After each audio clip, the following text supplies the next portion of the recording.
வணக்கம். ரொம்பவே வித்தியாசமான ஒரு வழித்தடத்தில் அடர்ந்த வனப்பகுதியில் பயணம் பண்ணணும்னு நீங்கள் திட்டமிட்டிங்கன்னா உங்களுக்கு இந்த காணொளி ரொம்பவே பயனுள்ளதாக இருக்கும். இந்த பகுதிக்கு பயணம் பண்ணுறதுக்கு பொதுமக்களுக்கு அனுமதின்றது தர மாட்டாங்க. பேருந்து தவிர பிற வாகனங்களில் இந்த பகுதியில் பயணிக்கவே முடியாதுங்க. 75 கிலோமீட்டருக்கு மேலே அடர்ந்த வனப்பகுதி.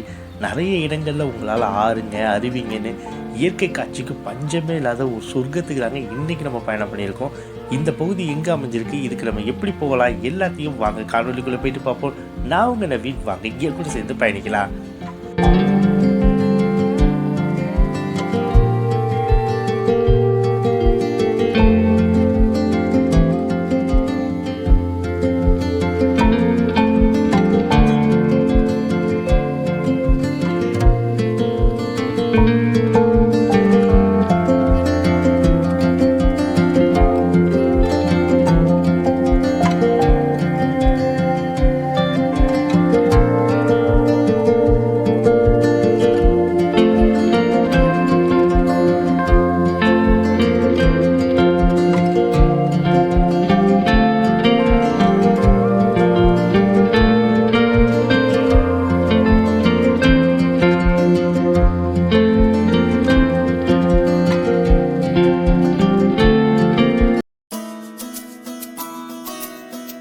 வணக்கம், நான் உங்கள் நவீன். இன்றைக்கி நம்ம கொஞ்சம் வித்தியாசமான ஒரு வழித்தடத்தில் தாங்க பயணம் பண்ண போகிறோம்.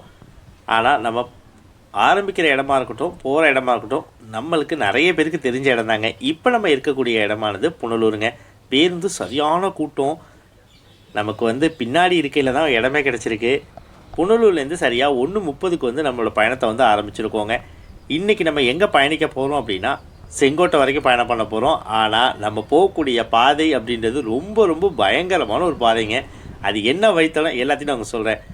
நம்ம இன்றைக்கி புனலூர்லேருந்து இப்போ முதல்ல அச்சங்கோயில் வரைக்கும் பயணம் பண்ண போகிறோம். அதுக்கு 63 ரூபா பயண கட்டணமாக வசூல் பண்ணுவாங்க.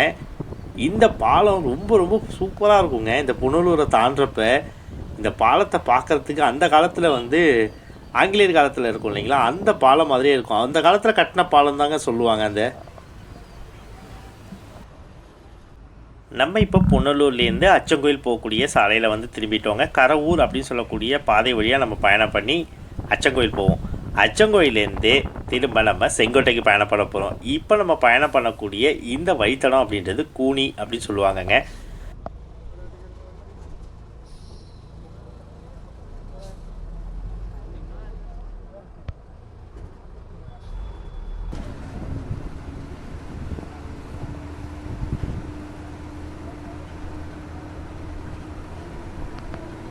இந்த வழித்தட வழியாக நீங்கள் பயணிக்கிறதுக்கு அவ்வளோ சுலபமாக முடியாதுங்க. ஏன்னா இது ரொம்பவே ஒரு பயங்கரமான ஒரு வழித்தடங்க.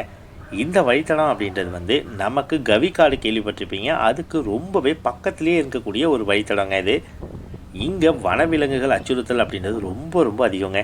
இப்போ நீங்கள் பார்த்துட்டு இருக்கிறது எல்லாமே கேரளாவில் ரொம்பவே பிரசித்தி பெற்ற அன்னாசிங்க. கேரளாவில் விளையக்கூடிய அன்னாசி ரொம்பவே ருசியான சுவையானதாக இருக்கும்.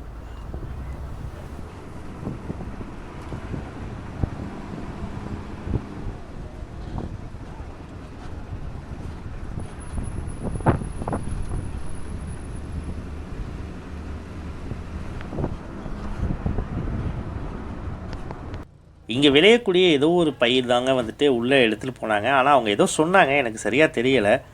இது ஏதோ வெற்றிலை மாதிரியும் இருக்குது, வேறு மிளகுடைய இலை மாதிரியும் இருக்குங்க. இது என்ன இது அப்படின்றது தெரியல. உங்களுக்கு தெரிஞ்சுது அப்படின்னா கமெண்ட்ஸில் சொல்லுங்கள்.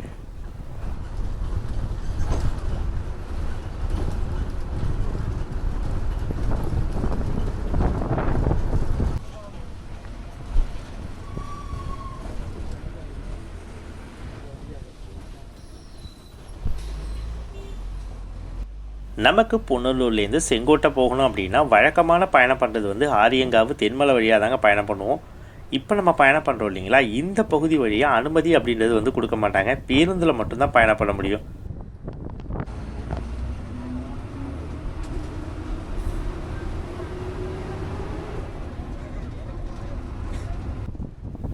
புனலூர்லேருந்து நேரடியாக அச்சங்கோயில் வழியாக செங்கோட்டை போகிறதுக்கு பேருந்து வசதிகள் கிடையாதுங்க. புனலூர்லேருந்து செங்கோட்டை போகணும் அப்படின்னா அச்சங்கோயில் போயிட்டு திரும்ப அச்சங்கோயிலேருந்து இன்னொரு பேருந்தில் ஏறி தாங்க நம்ம செங்கோட்டை போக முடியும். ஆனால் இந்த வழித்தடத்தில் நீங்கள் பயணம் பண்ணிட்டீங்க அப்படின்னா உங்கள் வாழ்நாள் முழுவதும் இந்த பயணத்தை மறக்க மாட்டீங்க. அவ்வளோ அடர்ந்த ஒரு வனப்பகுதி. நீங்கள் பார்க்குறது வந்து கூனி அப்படின்னு சொல்லக்கூடிய வழித்தடங்க இது. அது வழியாக வரத்துக்கு வந்து அனுமதின்றது கொடுக்க மாட்டாங்க.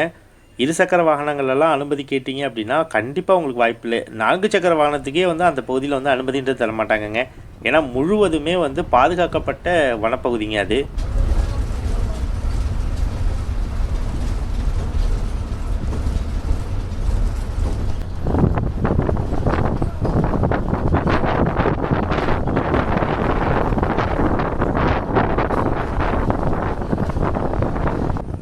இந்த வழித்தடத்தில் பயணம் பண்ணுறதுக்கு அப்படி என்ன இருக்குது அப்படின்னு கேட்டிங்கன்னா, இந்த வழித்தடத்தில் முக்கியமாக அடர்ந்த ஒரு வனப்பகுதிங்க வழியாக தான் நம்ம வந்து கிட்டத்தட்ட வந்து 75-80 கிலோமீட்டர் வந்து பயணம் பண்ணுவோங்க. கவிக்காடை நீங்கள் கேள்விப்பட்டிருப்பீங்க. 75 கிலோமீட்டர் அடர்ந்த வனப்பகுதின்னு. அதுக்கு இணையான ஒரு பகுதி தான் இப்போ நம்ம பயணம் பண்ணிட்டு இருக்கக்கூடிய பகுதி. அச்சங்கோயிலேருந்து செங்கோட்டை போகிறதும் ரொம்பவே பயங்கரமாக இருக்கும். அதே மாதிரி புனலூர்லேருந்து அச்சங்கோயில் வரக்கூடிய இந்த சாலையுமே ஒரு அடர்ந்த வனப்பகுதிங்க. இங்கே நிறைய இடங்களில் வந்துட்டு நீங்கள் ஆறுங்களை வந்துட்டு பார்க்க முடியுங்க. அதுவும் உங்களுக்கு பக்கத்துலேயே போகும். அடர்ந்த வனப்பகுதியில் அந்த ஆற்றுக்கு பக்கத்தில் போகிறப்போ ஒரு திகில் கலந்த ஒரு உணர்வு இருக்குங்க.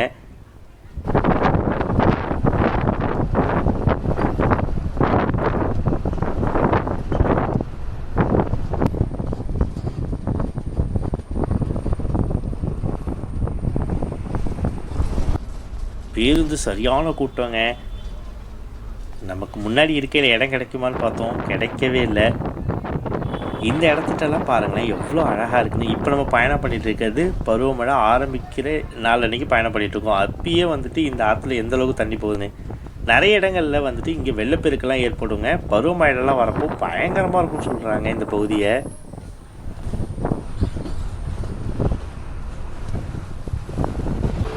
நம்ம இப்போது அச்சங்கோயில் கிட்ட வந்துட்டோங்க. இப்போ வந்து மணி சரியாக 3:30 ஆகுதுங்க.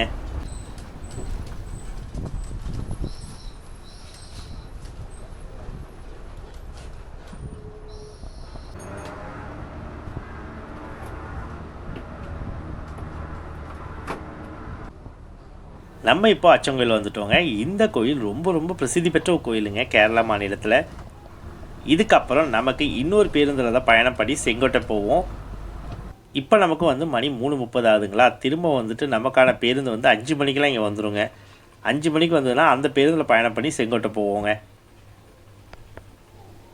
இப்போ தான் மழை பெஞ்சு விட்ருக்கு. அந்த சூரிய ஒளி பட்ட உடனே அந்த மேகங்களில் இந்த வானவிலுடைய கலர் வந்து ரொம்பவே அழகாக வந்து பிரதிபலிக்குது. இப்போ தரிசனம் பண்ணி முடிச்சாச்சுங்க. 5 மணிக்கு தான் வந்துட்டு கோயிலோடைய நடை வந்துட்டு திறப்பாங்க.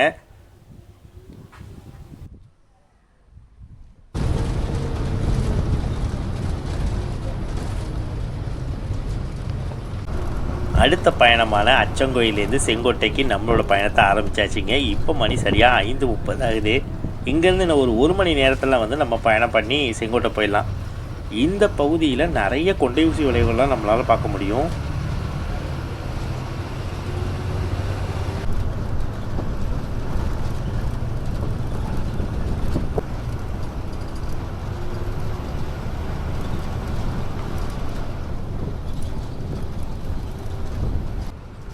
இந்த அச்சங்கோயிலுக்கு உங்களுக்கு யார் வேணாலும் பயணம் பண்ண முடியும். இங்கே அனுமதி அப்படின்றது வந்து பிரச்சனையே இருக்காதுங்க. செங்கோட்டை வழியாக நம்ம பயணம் பண்ணி அச்சங்கோயில் வந்துட முடியுங்க. ஆனால் அச்சங்கோயில் வழியாக நமக்கு பயணம் பண்ணி புனலூர் போக முடியாது. அங்கே வந்து தடை செய்யப்பட்டிருக்கும். இந்த பாதையும் ரொம்பவே பயங்கரமான ஒரு பாதை தாங்க.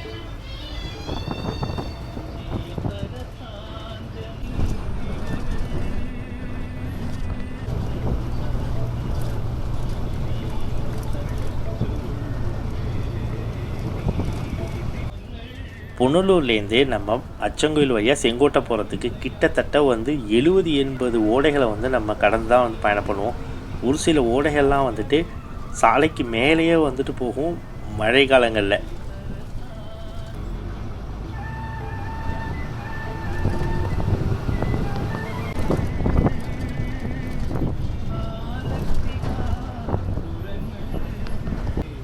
இந்த இடத்துல உட்காந்து பயணம் பண்ணுறப்போ நமக்கு ஒரு 6 மாதத்துக்கு முன்னாடி நம்ம பயணம் பண்ணவங்க வால்பாறையிலேருந்து அதிரப்பள்ளி வழியாக வந்து சார்லக்குடி போயிருந்தோம். அந்த உணர்வு தாங்க இருக்கும். ஆனால் அது இதை விட பயங்கரமான ஒரு வனப்பகுதி அது. அதுக்கு இணையான ஒரு பகுதி தான். அந்த பகுதியிலையும் வந்துட்டு நீங்கள் முடிஞ்சால் பயணம் பண்ணி பாருங்கள், ரொம்பவே நல்லா இருக்குங்க.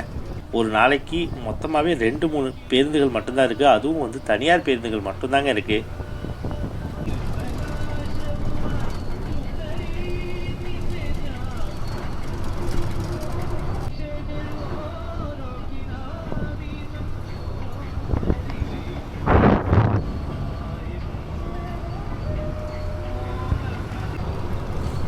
இந்த இடத்துக்கிட்ட பாருங்களேன், சூரிய ஒளி நுழைய முடியாத அளவுக்கு எவ்வளோ ஒரு அடர்ந்த ஒரு வனப்பகுதியாக இருக்குன்னு.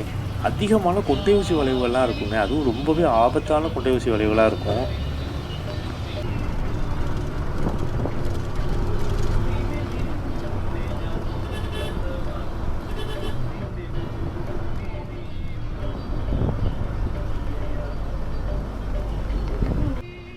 இந்த பகுதிக்கு அதிகமாக தமிழ் மக்கள் தாங்க அதிகமாக வருவாங்க.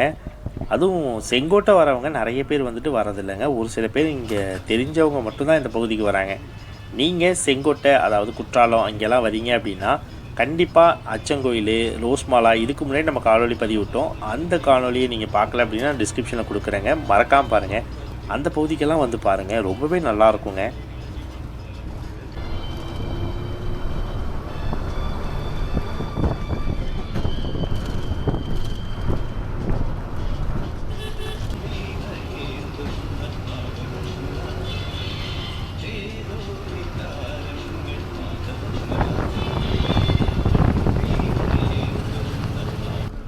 நம்ம இப்போ தமிழ்நாட்டினுடைய எல்லைக்குள்ளே நுழைஞ்சிட்டோங்க.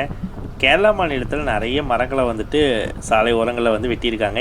ஆனால் தமிழ்நாட்டில் வந்து வெட்டலை. அதனால தான் இந்த இடம் அவ்வளோ ஒரு இருட்டாக இருக்குது. இப்படி தாங்க இருக்கும் கேரளாவிலையும் முன்னாடி. இப்போ வந்து நிறையா மரங்களை வந்து வெட்டியிருக்காங்க.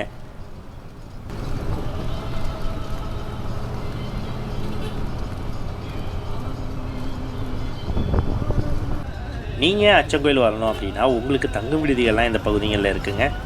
ஆனால் தொலைத்தொடர்பு அப்படின்றது இந்த பகுதிகளில் வந்து கிடைக்காது. எந்த நெட்வொர்க்குமே இந்த பகுதிகளில் வந்து இருக்காதுங்க. ஒரு சில கடைகள் மட்டும்தாங்க இருக்கும். அத்தியாவசிய பொருட்கள் ஏதாவது வேணும் அப்படின்னா நீங்கள் செங்கோட்டையிலையோ அல்லது புனலூர்லேயோ வந்து வாங்கிக்கோங்க.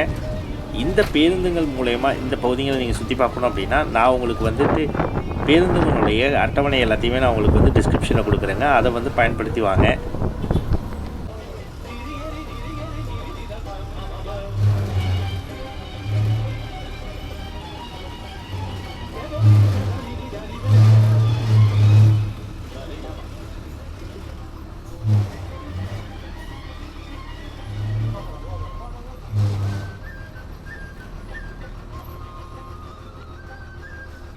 நமக்கு இன்னொரு வழித்தடம் வழியாகவும் அச்சங்கோயில் வர முடியுங்க. அதாவது புனலூர்லேருந்து நேரடியாக வந்து பேருந்து வசதிகள் இருக்குங்க. அந்த பேருந்து வந்து தென்மலை ஆரியங்காവ് வழியாக செங்கோட்டை வந்து செங்கோட்டையிலேருந்து அச்சங்கோயில் வரும். இது வந்து ஒரு நாளைக்கு மொத்தமாக 3 பேருந்துகள் இருக்குங்க புனலூர்லேருந்து.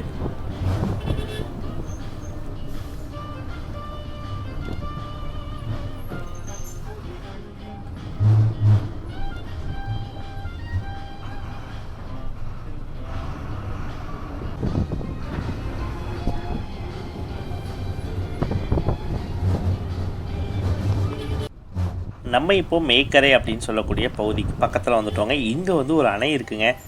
அந்த அணை வந்துட்டு முழுவதும் நிரம்பினதுக்கப்புறமா அதுலேருந்து வரக்கூடிய அந்த நீரை பார்க்குறதுக்கே அவ்வளோ அழகாக இருக்கும். நிறைய இன்ஸ்டாகிராம்லலாம் நீங்கள் பார்த்துருப்பீங்க.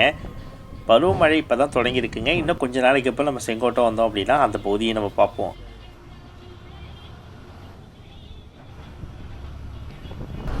நம்ம இப்போது மேக்கரை அப்படின்னு சொல்லக்கூடிய பகுதிக்கு வந்துட்டோங்க.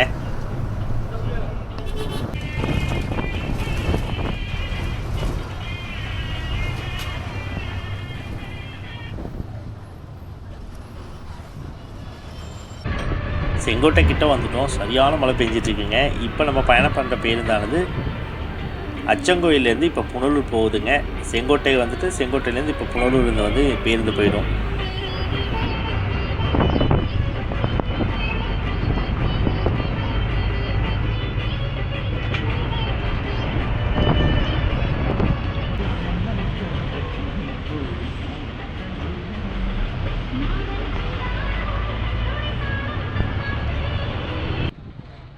சரியாக 1:30க்கு நம்மளோட பயணத்தை புனலூரில் ஆரம்பித்தோம். இப்போ மணி சரியாக 6:30 ஆகுதுங்க.